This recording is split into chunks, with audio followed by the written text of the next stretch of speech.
Hello friends and welcome. We are going to jump right in. Welcome to day 1 of the Spellbinders 12 Days of Stitchmas. And behind door number 1 of this advent calendar was this adorable little Christmas tree. And I decided to make a felt ornament out of it. So I've grabbed this 100% wool felt. Now this is felt that we carried in the store at W+9 for ages, and it took forever to sell it all, so it is discontinued. But you can pick up some wool felt from your favorite distributor. And if you have a favorite, do leave it in the comments below so that I can check them out and maybe others can too. So I want this ornament to have some stability to it, and felt is very pliable. So the first thing I want to do is adhere this to a piece of cardstock, and that's going to give it a little bit of rigidity. I've got some fog cardstock here from Spellbinders. I do recommend matching your cardstock color to your felt color closely. It doesn't have to be an exact match, but if you see it from the side, we're going to finish the front and the back. We're going to get in that later. I'm going to end up roasting myself a little bit in this video. Feel free to roast me in the comments as well. But I digress. We'll get there, I promise. So the first thing I need to do is adhere this thin double-sided adhesive. This is Stick It. I'm going to adhere this to the cardstock on one side. So you can see there's this release paper. It's going to expose one side of that Stick It, that adhesive. I'm going to adhere this down to the cardstock. This is one of those days where if something could go wrong, it will. I'm just telling you, this is a series of blunders and unfortunate events. We're going to put that out there. Okay. So what I do is I started adhering it, and then I start pulling the release paper out from underneath and then smoothing that adhesive down onto the cardstock.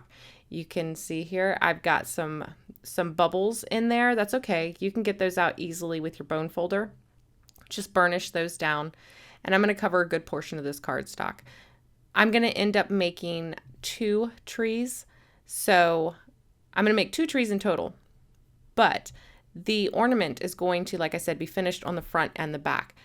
I love a good DIY, but my pet peeve with DIYs is when the back is not finished. And on an ornament, I feel like it's very important that the back be finished. I've never had an ornament hang on a tree and hang exactly the way I want it to. It spins or it wants to hang sideways. So to me, it was very important that this is finished on both sides.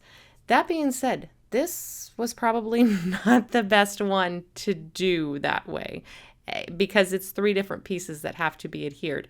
And again, you'll see, I made it work in the end, but I did pick probably a difficult design to do this with. But I'm playing by the rules here, and I'm only opening 1 door a day. So I don't know what else is in this box.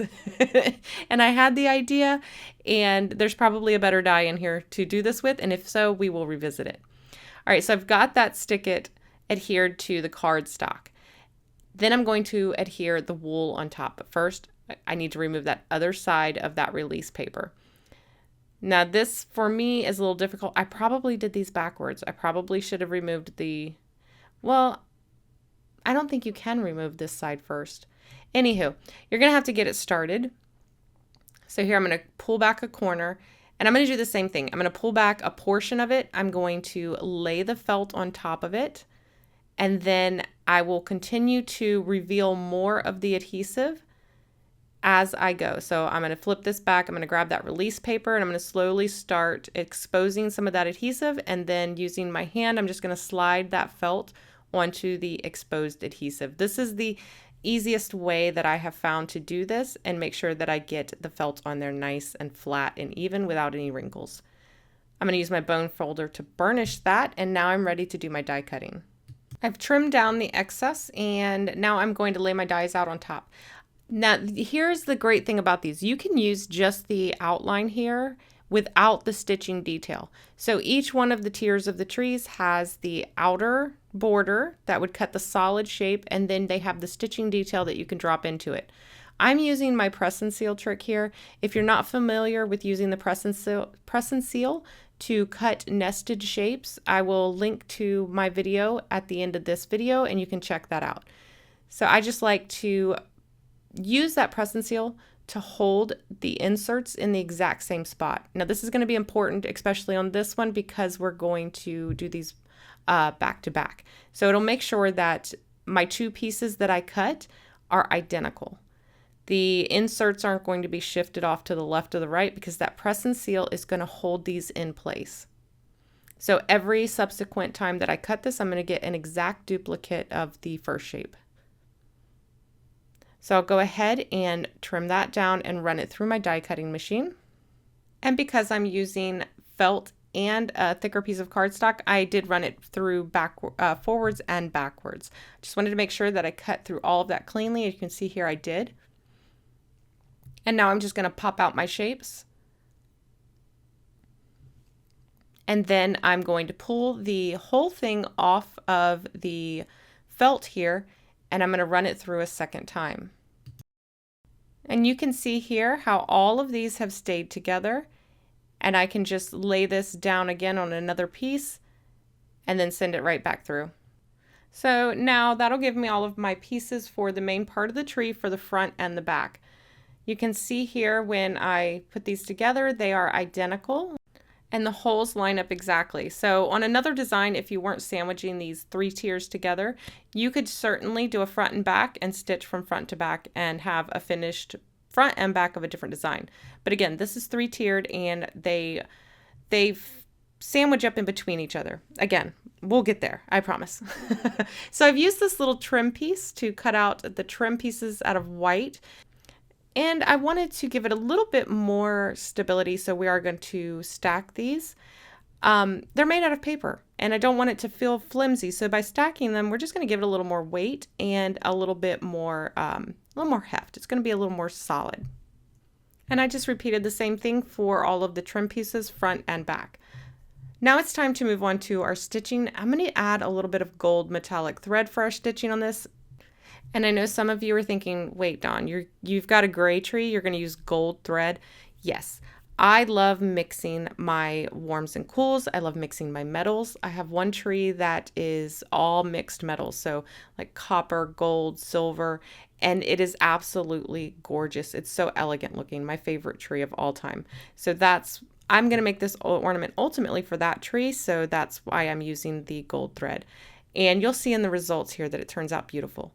Now, because we were going through the cardstock and the felt here, some of the felt is stuck in the holes. It's cut all the way through, but I'm just going to use my little pokey tool here to push that felt through the holes. It's going to make it easier for me to find these holes from the back side with the needle when I'm coming up through the back. As I run that needle over the back of the cardstock, it's going to catch in the holes as long as they're cleaned out. So that's what I'm doing here. I'm just cleaning out those holes. All right, so with that done, it's time to start our stitching.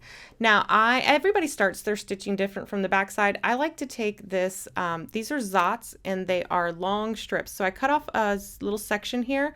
I'll burnish that, pull that away. It's gonna leave a little strip of sticky adhesive on the back of my die cut. I'm gonna stick my loose thread right into that and it's gonna hold it. Nice thing is it's also gonna hold my thread when I go to end. So now I can just start stitching, come up through one hole, then down, then come back up through the next hole, and then go back down. Now, this is super simple. Each hole matches up to the hole at the bottom, so there's super easy, super easy guide, you guys. I'm not going to even try to make this commentary seem like it's something complicated. Everybody can do this. Each hole has its corresponding hole at the top and the bottom, straight stitches all the way across. All right, so like I said, I will also end my thread by pushing it into the sticky strip there.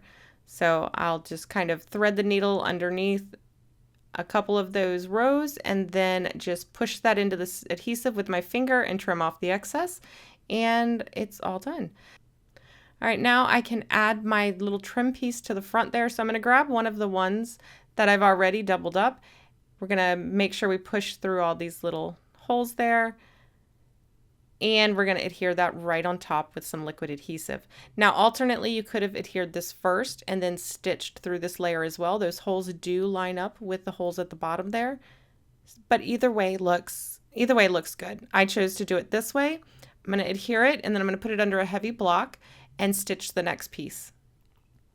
All right, so all of the pieces are stitched, and I've gone ahead and cut the little ornament topper, the little ornament hanger piece and the star toppers. Now, what we have to do is to adhere these together. And this layer is super simple. All right, so I am thinking, all right, Dawn, this is gonna work. So I'm using that liquid adhesive and I'm making sure to get right up to the edges of the die cut. The super fine tip on this My Sweet Petunia glue press is fantastic for this. This made this actually quite easy to do.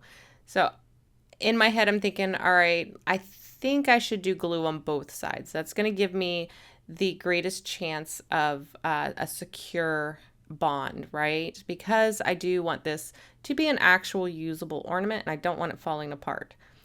In hindsight, I probably could have used a very thin double-sided adhesive, like in the center area, and then added the glue around the edges.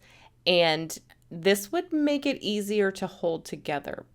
And again, a little bit later, you'll see where I had that epiphany. I don't actually end up doing it because that would mean that I am learning. And no, Dawn's not learning. Dawn is going to keep doing the same thing repeatedly and expecting different results. Because why? I'm insane. I've lost my mind. All right, so here you can see I want to make sure that this is going to hold. And I've noticed that if I take the block and I kind of put pressure on both sides, kind of burnish it in there using that heavy block, it is actually pressing those edges together quite well. And it's starting to adhere. Liquid glue takes a second to take hold, right? Which is where I think the double-sided adhesive to hold it in place while the glue has time to dry would be a better idea. So then I picked up the second tier and I was thinking, all right, let's go. We're going to glue these. And then I remembered that, no, that bottom layer has to be wedged up under in between here. So I gave it a second for that bottom layer to completely dry. And then now we're going to move on to adhering that second tier. All right, so again, we're going to use that liquid adhesive all the way around the edges. Still didn't pull out any double-sided adhesive. And fair warning, I never pulled out the double-sided adhesive. It was afterwards, after I got into clamping things, that I thought about, maybe I should have used some double-sided adhesive. But hey, I'm showing you guys all this truth, okay? I almost considered redoing this whole thing and doing it another way, but this way does end up working in the end. It just, and when else would I have been able to sit here and laugh at myself and encourage you guys to laugh at me too? So I've adhered the back side. Now I'm going to adhere the front side. And here's where I'm running into some problems. I'm like, okay, these are never going to lay flat. Even if I put a block on it, the block is going to, it's not going to be level, so it's not going to be putting any pressure on this top part. So I'm like, okay, I'll use the block to kind of burnish these areas. That helped the first time. Well, you didn't have a big lump of stuff up under there either the first time, Dawn. So I'm looking at it. I'm like, all right, I'm going to make this work. I'm definitely going to make this work. So I keep doing this, but again, those edges just keep popping away because there is a big hunk of felt up in between it. So in come the clamps. All right, now we're using our reverse tweezers as clamps. It is a good thing that I have so many pairs of reverse tweezers. So I decided to clamp them on the side. And it was about this time that my friend Kelly Facebook messaged me. So we did a Facebook video and I couldn't help but laugh. I had to show her what I had going on. And she was like, girl, what are you doing? And I said, I'm doing a project that absolutely nobody else is going to want to do. But darn it, I started it. I'm going to finish it.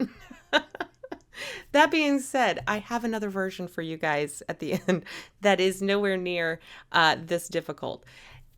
Even though it's difficult, 100% I stand by that it was worth it in the end, okay? Now, as much trouble as I had with the second layer and doing all the clamping, the top layer, that one's even more fun. So let's go ahead and take a look at that one. So not only do we have to sandwich the bottom of the tree in between the top layer of the tree, we also need to sandwich the little ornament hanger thing between that top layer.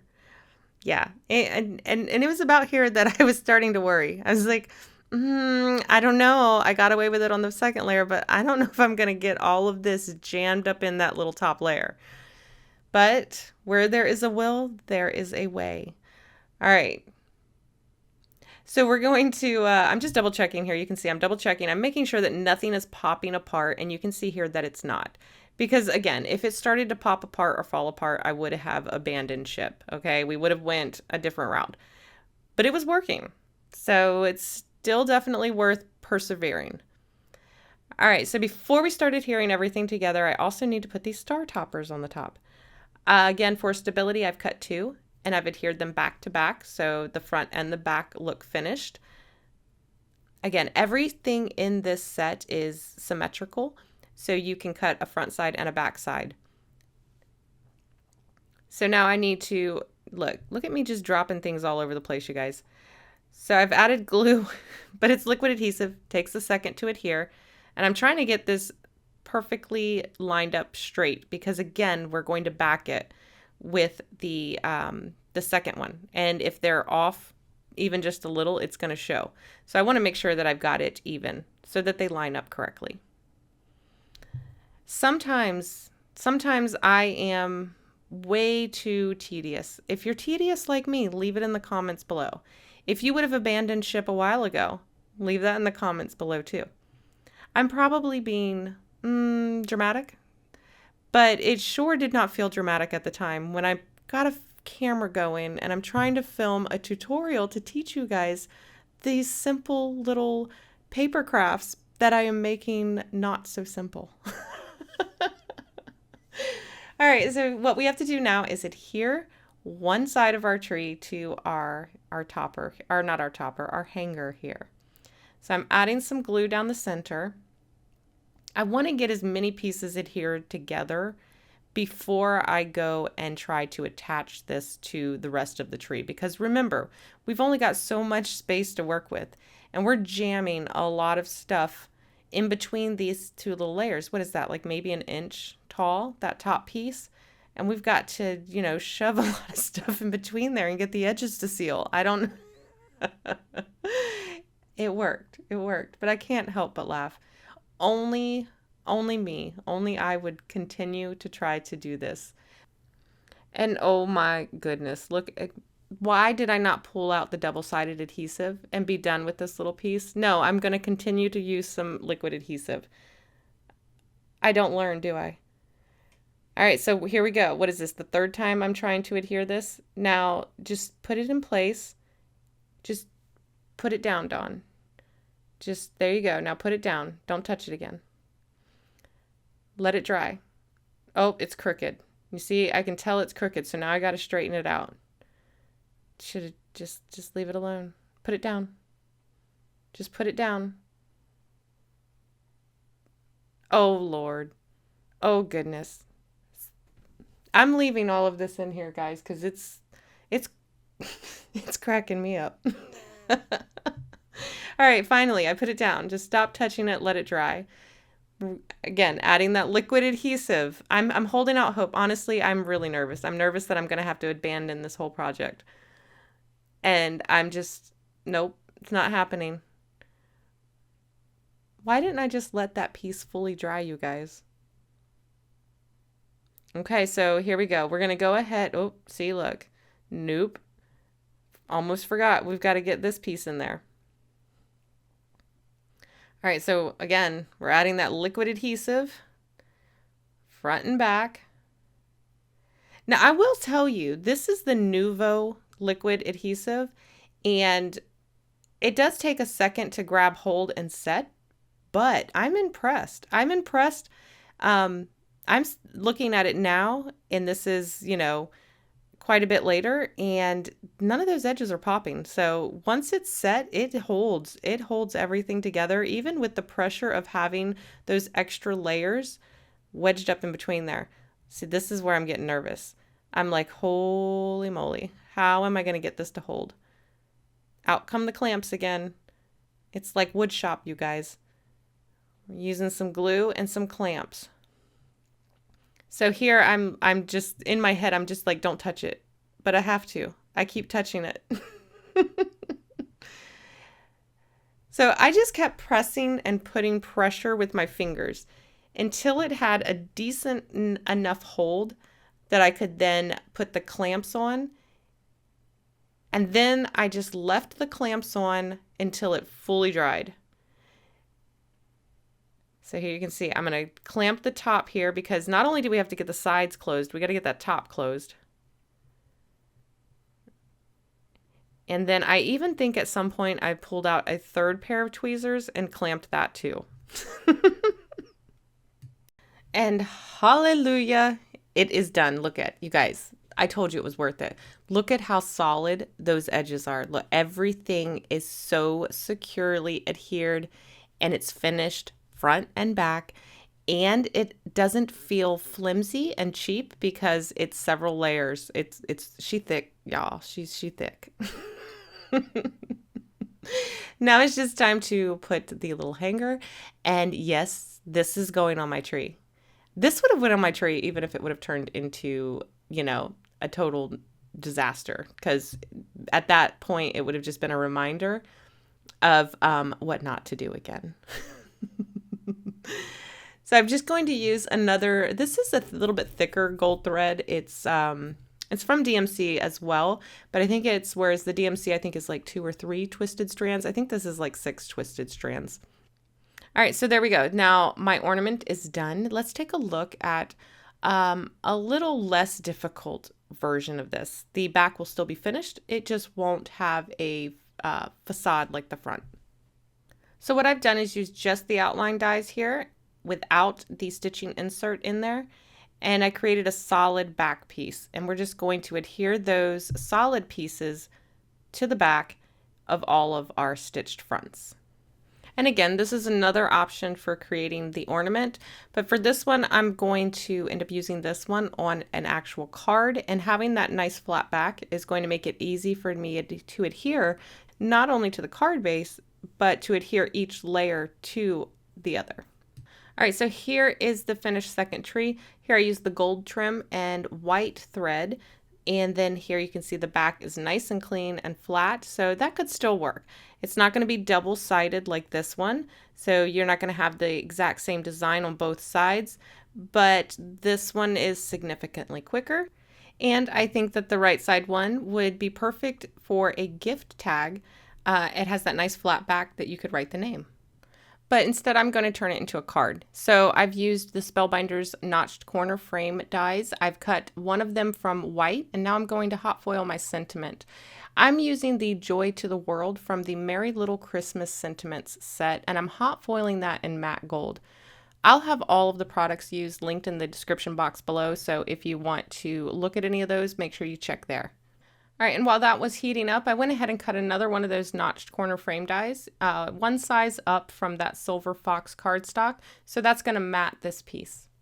And for the background, I didn't die cut, I trimmed out an A2 panel, and we're going to do a little bit of 2D embossing on this. So this is the Monoline Stars 2D embossing folder here from Spellbinders, and I'm going to mist this front and back with a little bit of water, and then I'm just going to run that through my die cut machine.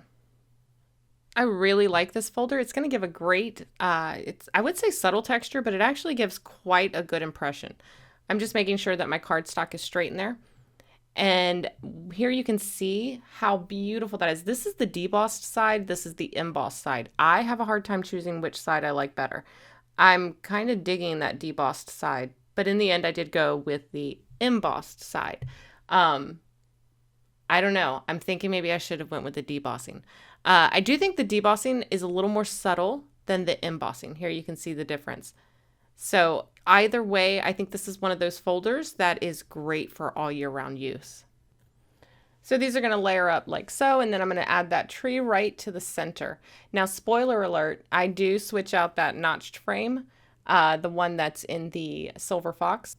I decided instead to go with a gold one. You can see I've got everything adhered there in the upper left-hand corner, and now I'm working on my ornament. I wanted a classy way to present it as if I were not going to keep it myself, but I wanted to give you guys some ideas. So here I've taken the, what is this? The pierced labels, I believe it is. Yeah, the pierced mini labels from Spellbinders, and I've hot foiled another one of those sentiments from the Merry Little Christmas sentiments onto that. So now I'm going to take and create basically a tag to hold the ornament. So I'm using my crocodile here. How long has it been since we used a crocodile? A while for me. Gonna punch a hole. I used the guide from the first one to punch that one, and then I'm going to do the exact same thing with the back layer here. I took a piece of Snowdrift cardstock and I did that same monoline stars embossing folder on it. I'm going to line up this notched frame where I want the holes to line up. So there we go. Line that up. I'll use that as a guide and punch the hole through the third layer. Now I'll be able to string these all together like a layered little tag there, and my ornament, it can also hang right here. So the recipient will be able to easily remove the ornament to hang on their tree. So let's take a look at the finished final cards. So here you can see I kind of zhuzhed them up just a little bit. Again, we used that monoline stars embossing folder in the background with those notched frame dies layered up. And then here in the background, I added a little special something using the Snowflake Creator card, I believe it is. It's the BB Cameron collection, and I will have a link again in the description box below. It has these great little florals in it that are amazing to add a little bit of detail. And here you can see if the gray and the gold's not your thing, it looks great with the green as well. I love how this turned out. So the one that gave me all the trouble, but was totally worth it in the end, this ornament. I love that it is finished on the front and the back, and you can see here that it is still holding secure. Again, we used that brushed gold cardstock to create some tags from those notched frames. You've got that monoline star embossing in the background, an extra little tag here with your message on it, and then again, some of those florals from that, I think it's the Snowflake Card Creator die. I think that's what it's called. Let me double check. The Snowflake Card Creator die, yes. I used those little florals to accent it and tied it all together with a piece of twine. And there you have day 1 of the 12 Days of Stitchmas with Spellbinders. I am having so much fun. Now, I know this one was a little bit more rocky, but I had an idea and I had to work through it. Granted, there is probably going to be a better die to work with this particular technique a little bit later down the road, but I'm working in order. I'm not peeking ahead, and I had an idea and I just had to try it. So maybe we'll be revisiting this. As always, I want to thank you guys so much for watching. If you're looking for any of the products, make sure you check the description box below.